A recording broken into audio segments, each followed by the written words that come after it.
बयानबाजी है। ये पूरे मुल्क के अंदर फिर नफरत के माहौल को खड़ा करने की तैयारी है। और वो जो आदमी ये काम कर रहा है वो बीजेपी का 2019 में चुनाव लड़ा था, वो बीजेपी का आदमी है। एक नफरत का माहौल खड़ा करेंगे पूरे मुल्क के अंदर और नफरत के माहौल के ऊपर राजनीति होगी। पश्चिम बंगाल सरकार को चाहिए बहुत सख्ती के साथ इसके अंदर एक्शन ले। मस्जिद बनाने पे कोई रोक नहीं है, लेकिन मस्जिद के नाम के ऊपर इस तरीके की राजनीति करना या मस्जिद को सियासत का अखाड़ा बनाना किसी सूरत में मुनासिब नहीं है। कल उत्तर प्रदेश के डिप्टी सीएम का बयान आ गया था, हम उखाड़ के फेंक देंगे। तो क्या तमाशा देश में बना रहे हैं? आपस में मिलकर नूरा कुश्ती खेलेंगे और पूरा मुल्क जलने का काम करेगा। लेकिन आप कह रहे हैं एक कह रहा है बनाएंगे, दूसरा कह रहा है उखाड़ कर फेंक देंगे, लेकिन अब तो देश के अलग अलग हिस्सों में बात हो रही है, हैदराबाद से बात आ रही है। ये सब लोग उनका भी इतिहास गंगा लेंगे, वो भी कहीं ना कहीं भाजपा के एजेंट निकलेंगे।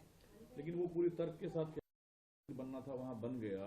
बाबर का एक छोटा कार्यकाल रहा है, अगर कोई मुसलमान बाबर के नाम बाबर कोई हमारा ये तो नहीं था कि बाबर कोई हमारे बुजुर्ग थे या कोई वो थे। बाबर बादशाह थे, चले गए, खत्म बात। ये तमाशा नहीं होना चाहिए मुल्क के अंदर। लेकिन आप जो कहते हैं तमाशा नहीं होना चाहिए, आप कांग्रेस के सांसद भी हैं, देश के अलग अलग हिस्से में इस तरह की बातें चल पड़ी है, कोई बनाने की बात, कोई तोड़ने की। देखिए, मैं तो हमेशा जोड़ने की बात करता हूँ, कभी तोड़ने की बात नहीं करूँगा।